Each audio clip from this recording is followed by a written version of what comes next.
All right, guys, welcome back to the Addictively Speaking podcast. I'm your host, James. Um, Tonight's episode, I wanted to talk about the opioid crisis that has been going on in America for I don't even know how long.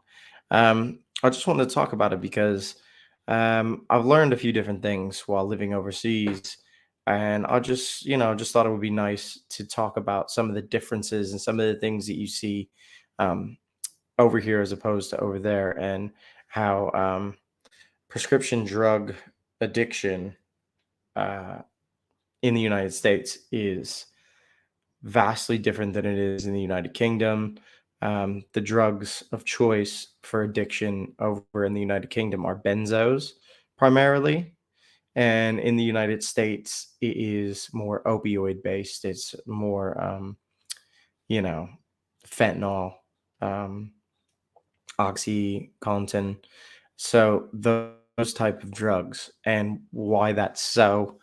Um, and these are just my personal beliefs. This is a little disclaimer. These are my thoughts, my personal beliefs, things that I've come up with in my head, not to be fact or fiction or whatever. I mean, I just things that I've read and things that I've seen. I don't know how many people out there have watched Dopesick on Disney Plus, but I watched that and it was absolutely crazy how Purdue Pharma got away with, targeting middle class America with OxyContin by pushing it so heavily in middle class areas, hardworking Americans who were, coal miners, steel mills, people that had a lot of, injuries and pain. So they prescribed this drug knowing that it was highly addictive, and they lied and said that it wasn't as addictive as other opioids, which is a complete lie. They lied to the public, and they pushed it on the public for all kind of things. I mean, wisdom teeth taken out, like just stuff that you shouldn't be prescribed an opioid for.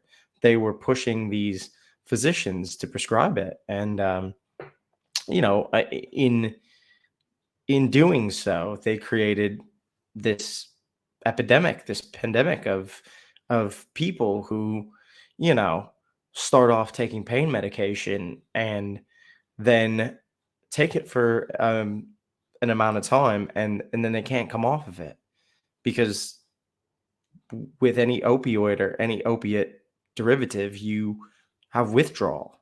Um, and they didn't they didn't sell that end of it, did they? They didn't come out and say, "Oh, well, this might be a bitch to come off of." I mean, and people were, going into withdrawal like they would if they were coming off heroin, you know, the same type of withdrawal, extreme muscle pain, aches in their bones. Um, yeah, terrible, terrible come down off of it. Um, so they didn't really sell that bit of it. Um, and I think you would expect the American government, the FDA, um, to enforce some type of rules and regulations on what's, you know, given to their general public, what's prescribed by doctors. Essentially, this epidemic turned doctors to drug dealers, you know, in a couple years. They created pill mills and all these things that you see, on these Netflix documentaries and all that kind of stuff. You see these doctors that, basically went into business for themselves. They saw the money that you can make from it, the fast money. I mean, um, it is one of those crazy things to think that a prescription medication is now worth what a dollar a milligram. So if you have a 40 milligram OxyContin, you can get $40 just like that. So if you have a prescription for 100 of them, you know, that's just do the math. I mean, you make staggering amounts of money very quickly. Doctor saw that and went into business and started pushing which exacerbated the addiction rates. And now these people are coming back to these doctors because it's the only place they can get that medication. And when they couldn't get any more prescriptions, they turned to a cheaper drug, similar effect, heroin. Now you have tons of heroin users. Um, so it's created this vicious cycle and this vicious circle of addiction, um, which in the end of it all, it didn't seem like anybody was really held accountable. I mean, the company that came up with it, um, you know, they could still produce it, it's still created, it's still available, you know? Like, you've just created an absolute monstrosity of a drug that is destroying people all over the place. And, I think the family that created it, the Shacklers or whatever, got like a um, immunity. They paid $6 billion and got immunity from everything and anything. That's let that sink in.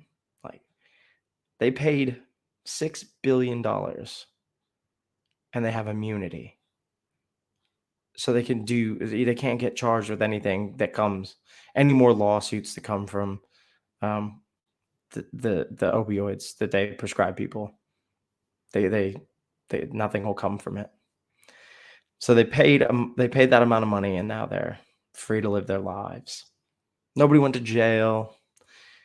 But if that was the shoe on the other foot, if that was the random street drug dealer that was selling cocaine to people, they would be in jail for forever for selling cocaine to people, or heroin, or etc. Any other drug, right? They would go to jail. They would spend a long, long time in jail. But because it is a pharmaceutical company, you just pay your way through, and you basically, I mean, immunity, it says it all. It's like the big fuck you to everybody. We ruin millions of lives, and here's $6 billion. Fuck off and leave us alone. I mean, that's crazy, you know. And now living in the UK, I've noticed a lot of huge differences when it comes to stuff like that. Like, because the US is based with insurance companies and pharmaceutical companies who have agendas who push them through our political systems, um, and our government is essentially, um, you know, big pharma has control over tons of stuff. Like, when I go back to the States and I sit and I watch a television program, you're watching TV, count how many pharmaceutical ads there are. Count how many come across the TV screen, like within an hour or two. Um, and it'll be for tons of stuff. It'll be for heart medication or antidepressants, or is your cholesterol high? If so, ask your doctor about such and such.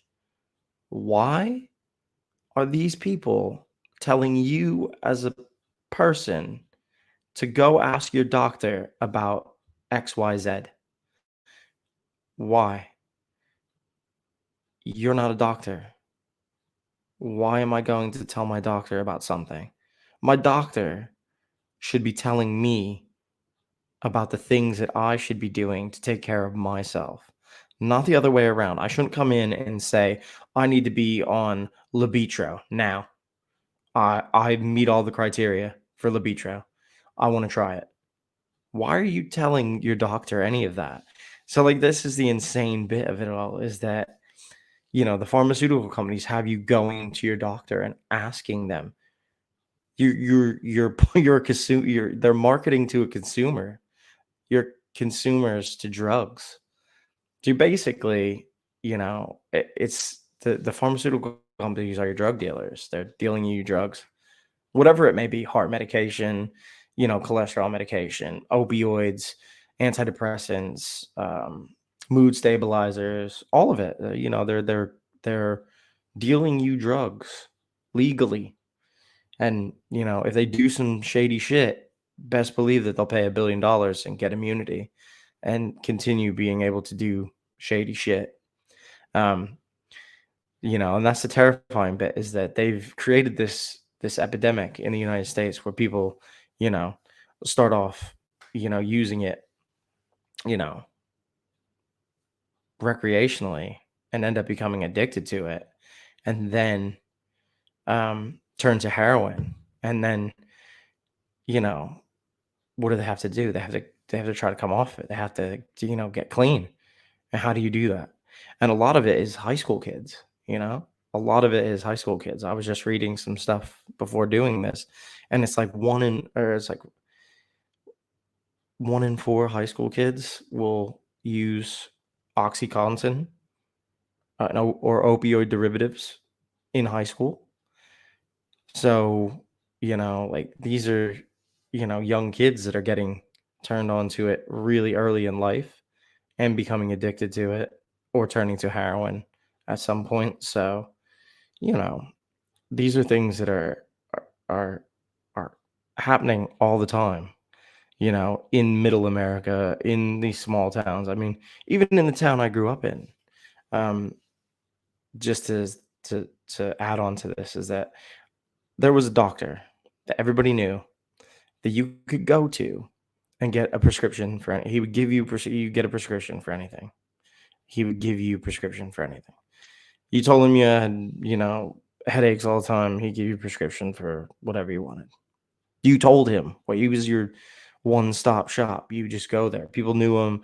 Everybody around town talked about him. You could just go there, and he would just, give you what you needed. So that's the type of things that this is what we've created, you know. This is what our pharmaceutical companies have created for people. They've created a consumer-based system that where you are going to your doctor and you are telling your doctor, I would like such and such. And then your doctor will give you such and such prescription for 30 pills. So that's like one of the huge differences between the UK and the United States, is that there are no adverts for drugs, pharmaceutical drugs. They don't exist over here. You don't see them on the television. They're not asking you to go to your doctor and ask for, you know, this drug by name. Um, you go to the doctor, and the doctor then tells you what he thinks you should be on. And as far as like pain management and things like of that nature, they always avoid, I think to the best of my knowledge, they try to avoid using opioids and heavy, you know, opioid derivative type drugs.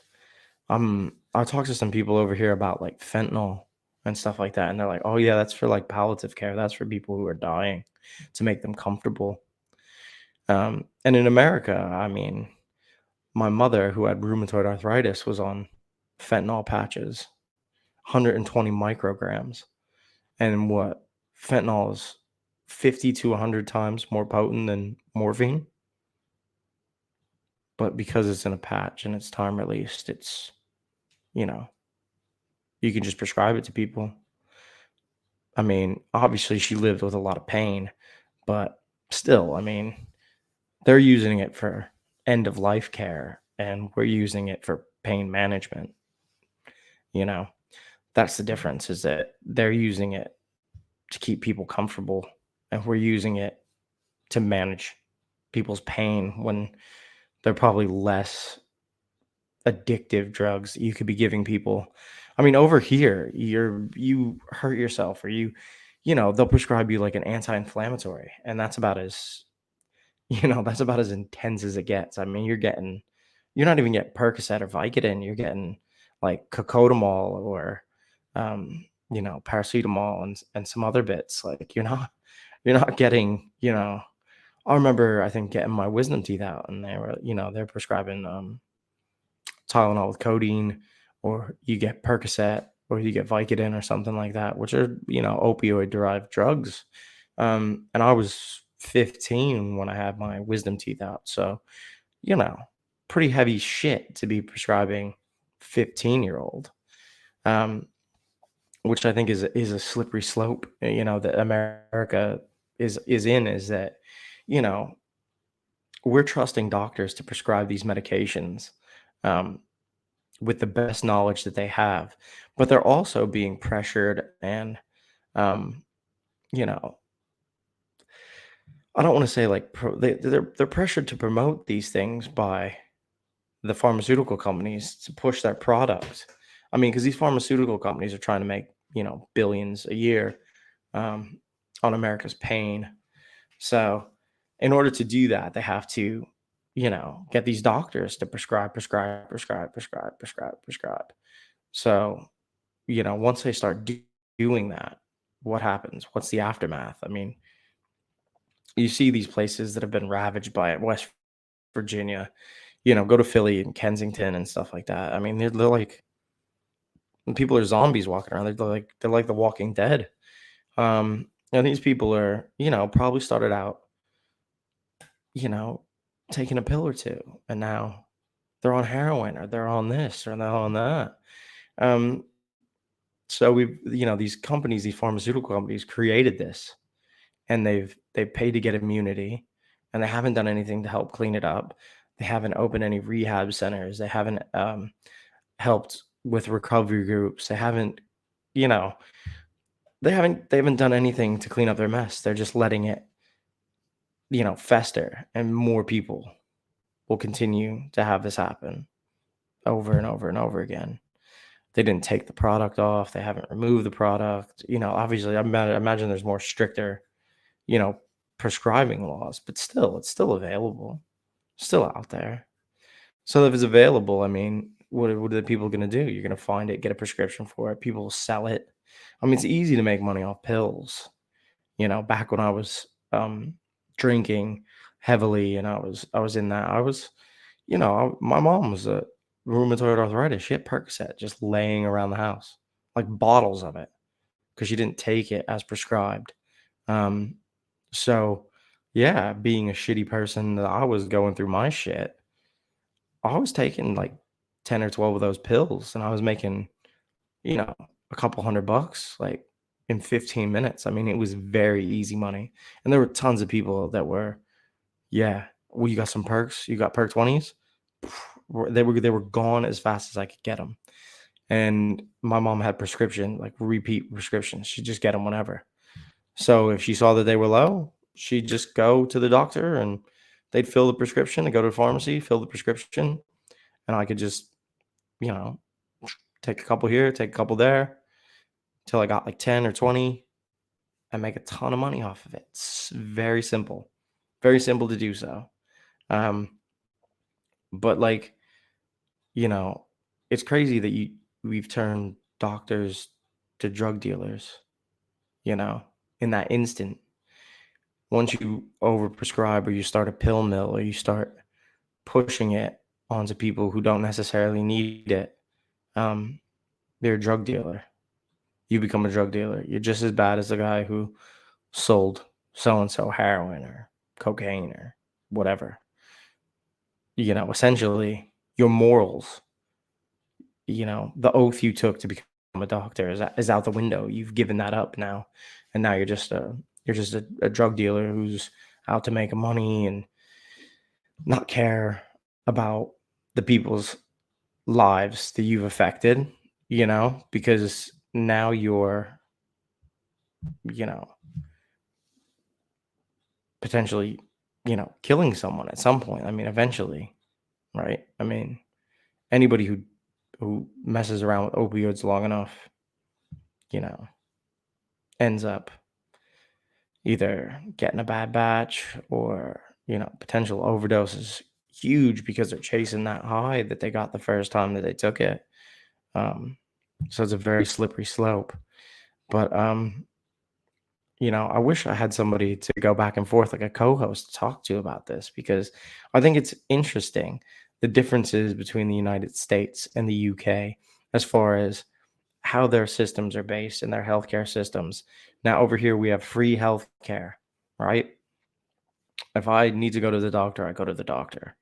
Um, If I'm unwell, they prescribe me medication. I go to the pharmacy, and for £9, I can get any prescription I want. Whatever they prescribe me, I can get for 9 quid.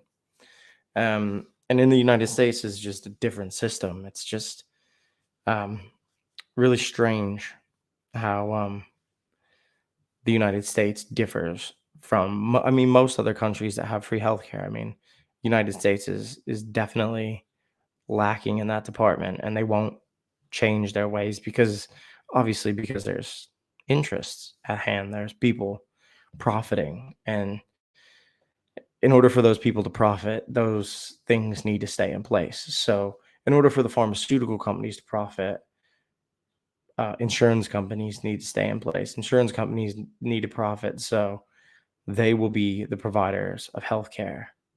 They will provide the healthcare, and then the providers of healthcare will prescribe the pharmaceutical company's interest, right? So in America, good luck trying to change that system because it generates billions, billions of dollars a year. And it goes into campaign funds for presidents, senators, and representatives. It goes everywhere. I mean, that money goes to people, in power, FDA, you know, all those places, they get money off this. There's kickbacks, there's people getting money because it generates such a huge amount of revenue. So it is, how do you clean up that mess? How do you fix that? Because Purdue Pharma, who created OxyContin, they're not cleaning up that mess. They're not doing anything to fix that. They're not opening rehab centers or, you know, taking care of the people that they destroyed. They're not in West Virginia, opening up rehabs for the people's lives that they destroyed. They're not paying the people whose lives were lost. They're not compensating those people for the loss of life on a massive scale. Um, they're not doing anything to fix that. They've got their immunity, they've got their money, and they don't give a shit about what they did, which is a shame because, um, yeah, people lose their lives over that every day. And all they did was go to a doctor and get prescribed some medication and then ended up becoming a heroin addict at the end of it all. They ended up becoming a heroin addict and, you know, dying of an OD because they went to a doctor and got prescribed something for the pain that they had, which is crazy. So, I guess in the end, I would say that I'm happy to be in the UK where the healthcare is provided for me and I go to the doctor and the doctor tells me what I should be taking, prescribes me something that isn't going to potentially cause me harm, cause me addiction. Um, obviously, there are prescription drugs over here that get abused, but it's not at the same level. The opioids are not at the same level. Methamphetamine's not at the same level over here. There are just drugs that aren't at the same height as they are in the United States of America, especially like prescription drugs. So it is crazy, but I think America needs to step back and take a look at the pharmaceutical companies that are prescribing this poison to people and pushing it on people and turning, they turn everybody into a consumer. You're all being marketed to, you're all being, told to go out and ask your doctor for such and such. So the next time you see an advert on the television that tells you to go to your doctor and ask for whatever the fuck it is, don't do it because the outcome, you know, you could end up being another statistic at the end of the day. You could be on the other end, you know, you could be the one needing the Narcan because you went to your doctor and asked for whatever the fuck it is. So, yeah, man, I just thought that this was a huge topic that needed to be discussed. And I think a lot of people out there, that do suffer with addiction from, prescription medication and then turn to heroin and stuff like that. I think that's a, a terrible thing because it all started with a pill that should have been prescribed to you by a doctor, but it's all gotten so far out of control that, you know, it's spiraled into something other than what it was ever intended to be. And then the people who are responsible for it are laughing their asses off in $1 million mansions, doing no jail time, you know, living their best life while people are, you know, dead in the street or being brought back to life by Narcan because of OxyContin and other drugs like it and fentanyl and all that kind of stuff. It's killing people all over the world. It's crazy shit. And I think, they want to fight these war on drugs. They want to fight cocaine and heroin and this and that. Maybe take a look at the pharmaceutical companies that are pushing this shit as well. Don't just worry about the cocaine and the heroin. Maybe worry about the stuff that you're creating in a laboratory and you're pushing out to people on the streets, you know, the synthetics, the derivatives, the opioid like drugs that you hand out to people who are 15 years old or 14 years old.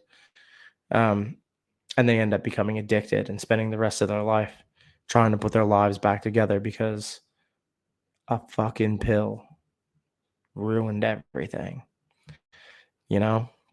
So, on that note, I'm going to end it there. I'd just like to say if there's anybody out there who's suffering from drug addiction and alcohol addiction, if you're thinking about getting help, reach out, find your local NA or AA chapter, uh, reach out for help, talk to your family, talk to your friends. Don't let it go on so far that, you end up a statistic, you end up dead, or in jail, or any of the horrible outcomes that happens from drug addiction and alcohol addiction. You can make a better life. You can have the things you don't think are possible at that moment. You just need to reach out, get some help, and look towards a brighter future because it's out there, it's available, and there are tons of people out there who have survived and made great lives and who are also willing to help you. You just have to reach out and look for that help wherever it is, in your area or around you. Look for the people who love you and support you, um, because they will help you and guide you through, um, the next steps. So, with that being said, find us on, Spotify, Addictively Speaking Podcast. You can find us on YouTube at Addictively Speaking Podcast. I'm on Instagram. I'm on Facebook, my personal page as well. So just find us and continue listening. And I appreciate you. Like, subscribe, and share.